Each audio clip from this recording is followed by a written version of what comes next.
Afternoon again, everyone, and welcome back. I presume everyone had a good lunch, good conversations. Was just in conversation a few minutes ago about this next topic. That's a conversation about AI and national security. So let's get right to it. Welcome back, Matt Swift with Concordia and the Honorable Douglas Smith, Senior Vice President, Global Affairs at Orca Global Asset Management. Gentlemen. Thank you. Thanks. Hit them with that. So we're missing the additional part of our panel for this, Colonel Wilcox, who unfortunately is ill and not able to join us today. But Douglas Smith, it's great to see you, and looking forward to this, what I think is going to be a wide-ranging and global conversation. Yeah, me too. I don't know if we talk about Duke versus UNC or national security. I'm not sure which one is more ripe with conflict these days. That's true. That's true. So going right into on the national security front, you have a very, very long background in government, working in both the Clinton administrations and the Obama administration, and for the Department of Homeland Security.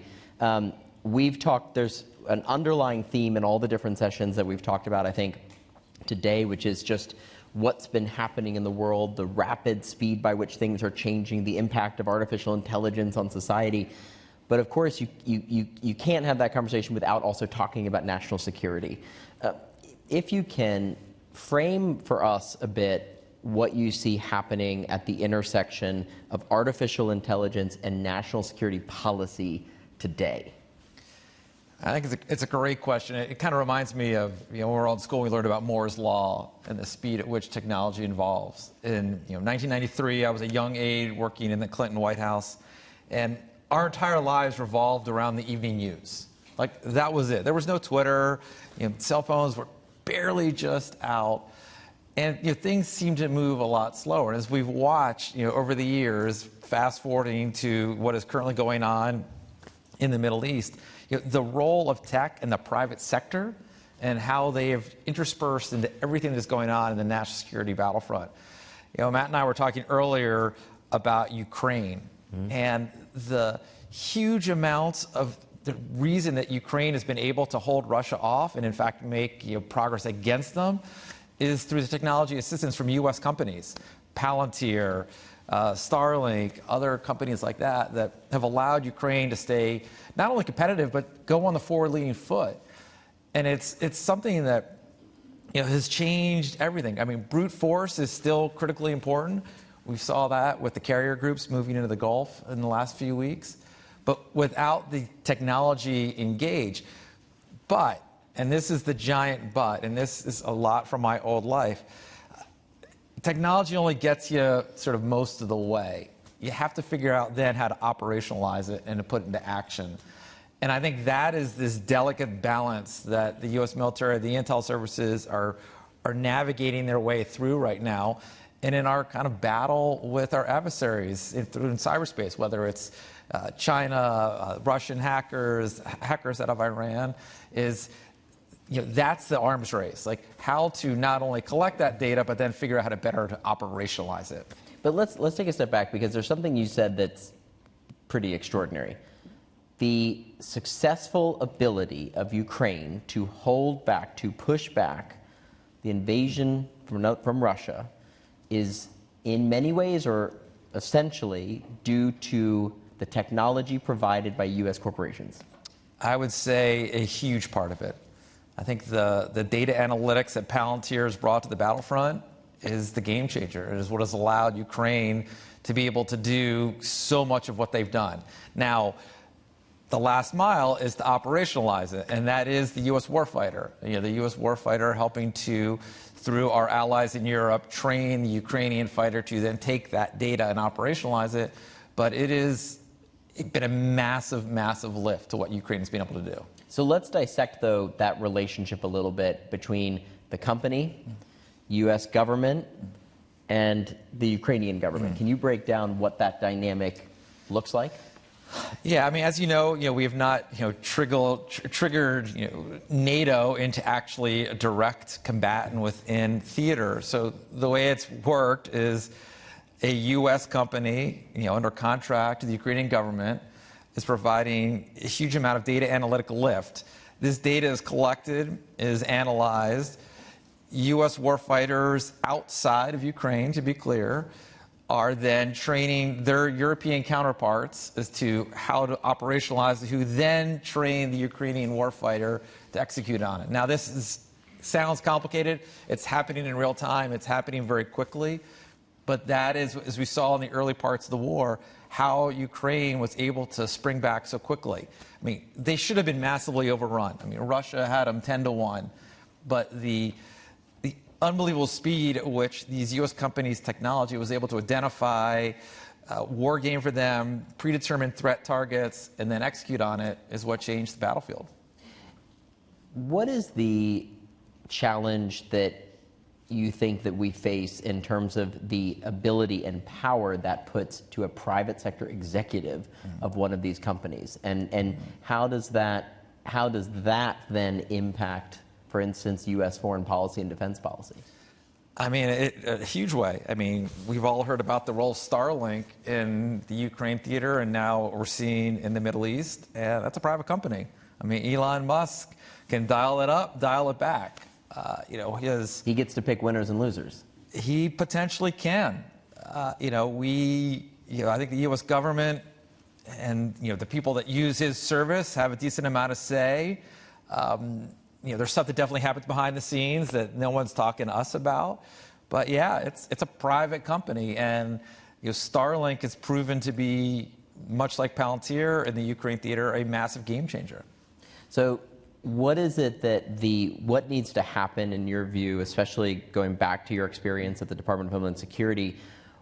We've seen a lot of significant potential moves by the Biden administration in terms of artificial intelligence and how it can be regulated. Dr. Goodnight this morning talked about how one of his senior executives is now on President Biden's task force on this. What in your view needs to happen at that intersection in the near future to get ahead of, not just advancing the positive impacts of AI and national security, but also stopping some of the significant liabilities?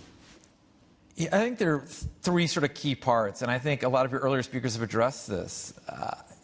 One of the big problems if you take public policy in Washington right now is breaking news. People aren't talking to one another. They're just screaming past each other. And the challenge in this space is it is evolving so quickly. I don't know who here is a parent. I have a 17-year-old. I watch my daughter in school, and they're having to readjust in real time the impacts of AI as kids learn, and magnify that to what is happening in the national security space and when errors can happen. AI is definitely playing a super important role, but it can only go so far. The question will be, will the rhetoric sort of in the public policy side die down just enough so people could communicate and realize how to best manage it, to utilize it? We saw this during swine flu, H1N1. We were sitting there kind of scratching our heads on how to best track this using technology. And I was sitting there and I was like, well, what about Google Maps?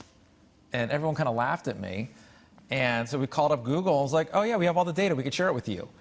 And the after action on how effective they were at tracking this proved to be better than anything we ever had. But that has only now gone even faster. And so I think AI is here to stay. But how much are we willing to fully trust it? Are we willing to completely automate it? And this is now my completely automated thinking pilot who's going to go on a mission and decide that is the threat I'm going to take out. I don't think any of us are quite at that spot yet, but it's there. I mean, the power and speed of which is advancing, the risk is, when does the current sort of warfighter, if you will, have that control taken out of their hand, and we truly trust this automated bot to make that decision as to whether to release a bomb or not. So what does government need to ask of the private sector, knowing that to some extent, I mean, you pick up the phone, you call Google, yeah, we'll hand you the data right now. That's probably not always what a conversation between government and a company would look like. So how do you navigate that what needs to happen next in this process? I mean, I think the most important in it is level of trust. I mean, these are for-profit companies, and thank God for them.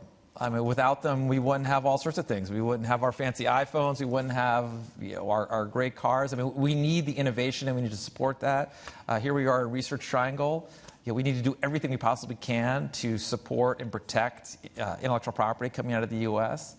The government's role in that is to develop a sort of a playing field of trust that private companies know they can quietly knock at our door and vice versa. We saw this a lot as cyber really picked up the speed. Google, SAS, you name a big company, like all they said to us is, look, you don't have to tell us where the threat is. You don't have to reveal your sources. Just give us a heads up. We're not gonna blow you up. We're not gonna let anybody else know we know this.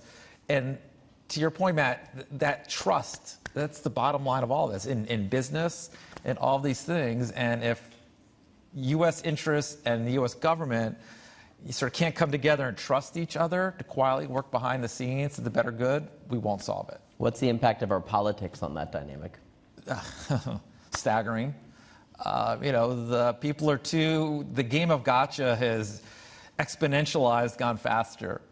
We just watch what people are willing to put on Twitter at any given moment, and you answers your question that if we can't dial back the rhetoric, develop a greater level of trust, and actually tackle these complex problems. I mean, you and I were talking about the border. The border is unbelievably complicated. It is a giant mess. Everyone acknowledges that. We can scream and yell about it. That's what we've been doing. It's not solving it.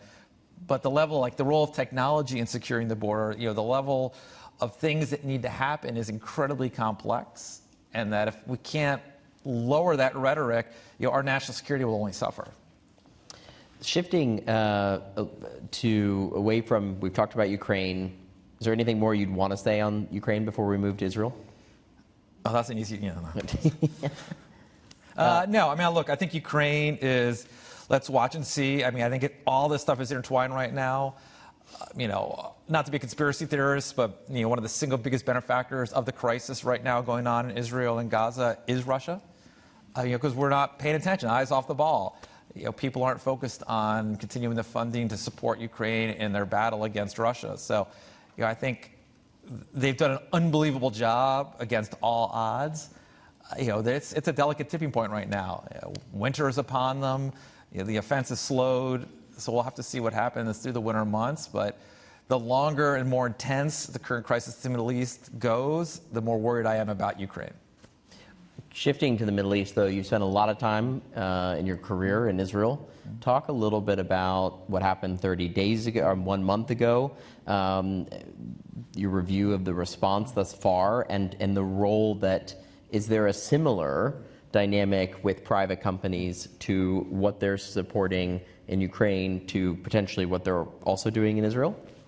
No, it's a great question. I think everybody's, we're so impatient. 124 characters. I guess it's now 248 on X or whatever we call it. And you can edit. And you can edit. Unfortunately, we can't edit world events. I mean, world events happen, and people are impatient. They want a solution immediately. We could go back 3,000 years. I mean, let's just go back 1,000 years into the Middle East, to the Crusades.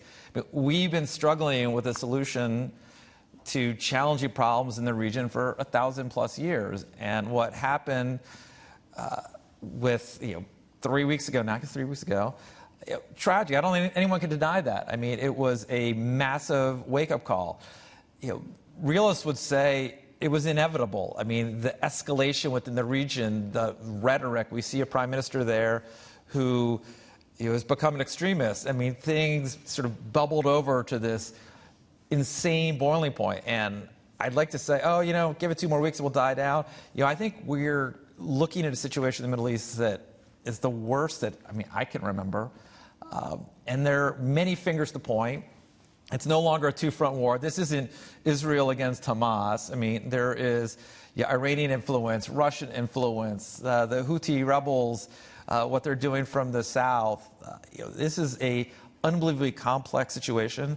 I do think for my friends, they know I'm an equal opportunity basher on both sides of both parties. When one does something great, I'm happy to compliment. When they do something bad, I do think overall, I think the Biden administration has been really strong. I think they did a powerful move sending not 1 but 2 carrier groups to the region. which sent a very powerful message to Hezbollah, Iran as a whole. Like, we're watching, we're here. This is a crisis. We're doing everything we can to tamp down.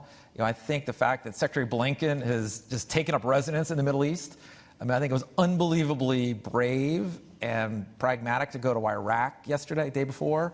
They openly said, if you come here, we will kill you. And he still came. I think we are pushing as hard as we possibly can. I think, with the exception of Russia, I think most major players in the world are trying to tap this down. Because the reality is, it's not to be crass, it's sort of bad for global business to have this happening. I think the challenge in Israel is the distances are so tiny, and people forget about that. America is so massive. Like, we could be sitting here in Cary, North Carolina, and what happens in Kansas City, frustrating, but doesn't affect our lives that much. Whereas there, it happens everywhere. I think the big challenges is Israel is an incredible country in developing amazing technologies, innovative technologies, huge intersections between U.S. companies and Israeli companies on technology coming to market. The level of turmoil now that is around that. I sat on a call 2 days ago with the Joint Counterterrorism Task Force and some others. 550% increase in anti-Semitic hate crimes in this country since this crisis started. And I'm sure equal, if not more, against the Arab community. And that those disruptions against economic pressures here internally in the U.S., there are no winners to that. It's only a greater challenge. To narrow down on just the last point of your question, technology and engage in this, the hugely important, but probably the single most important in terms of what's happening is just good old-fashioned sort of boots on the ground. The Israelis are really good at what they do. And this notion of the people on the Sunday shows calling for us to send in the Navy SEALs, or here we are just up the street from Fort Bragg, 82nd Airborne, preposterous. That's not going to solve anything, because it's just old-fashioned, block by block, that what they're trying to do to go after the Hamas terrorists that came in. So you've talked a little bit about the kind of geopolitical shift that we're going to see because of the conflict in Israel and potentially taking the focus off of Ukraine. What does it mean for the focus on Taiwan? I think the same thing. We saw 2 days ago, 3 days ago, China once again broke this sort of line that's, it's not official, but it's kind of a line, a recognized line that they're not supposed to cross. And once again, China went in there. We're distracted. We're not, I think the people within the Pentagon and the intel services, they're on it. They can do more than one thing at a time. But the American people, they can't.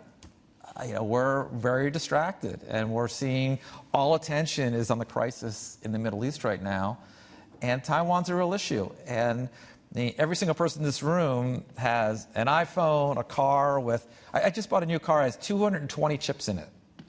220 chips. Where are these chips coming from? They're not coming from Cary, North Carolina, they're coming from Taiwan. And so, it is a staggering threat to our technological superiority, what is happening there. And the CHIPS Act, important, but the reality is to spin up what we would need to do to replace that supply, you and I will be dead. Either we will have died in a war, or we just will have died of old age. We cannot possibly catch up in time to meet the demand that we need. Wow. So significant threat on the front lines. Back to the United States, the Department of Homeland Security. You worked there, 8 years after it was founded, 7, 8 years after it was founded. It is an enormous department with a huge mandate. Is it too big of a mandate for one department to take on? I don't think it's too big of a mandate. I think the problem is oversight of it. And there's too much oversight. Not that there shouldn't be oversight. There absolutely should be. But DHS has something like 88 oversight committees within the Congress. So the amount of paperwork required for, when I was there, for all of us to go before and testify and sing for our supper was overwhelming. Should there be 1,000% oversight? Of course there should be. But there's too much. I do think that they were clever in bringing together some really important things. I think time will still tell. But I think until they clean up the oversight of the department, make it more efficient, I was prepared to go crazy with the Postmaster General. I have to say I was super impressed with a lot of what he had to say. And I think sometimes you have to be a little bit of a disruptor, but there's never time to allow them to catch up and to sort of fix the things, the systematic things they need to fix. And if we gave them a little bit more running room, a little bit more support, I actually think in the end it will prove to have been a really smart decision. There was recently a 60 Minutes interview with, and forgive me, is it called the Five Eyes? Okay, and explain to everyone here and watching what that means. So these are our most trusted intel sharing partners around the world. It would be MI6 in Europe, the CIA, for example, Australia, Germany, and this is critical backbone to how the U.S. conducts its clandestine operations around the world. It's the willingness to share the most secret and closely hold data with our absolutely most trusted partners in the hopes of preventing another 9/11 or something like that. So they recently, for the first time ever, did a joint interview. And they did the joint interview to call or to sort of sound the alarm, if you will, on the threat that is posed by China and the advancements that they are making when it comes to their intelligence gathering capability globally. What is it that the private sector in the United States needs to be more aware of and do more of to combat this and support the U.S. government? I mean, the thing that they're most terrified they were addressing is sort of this battle of the supercomputer. We win, they win. We win, they win.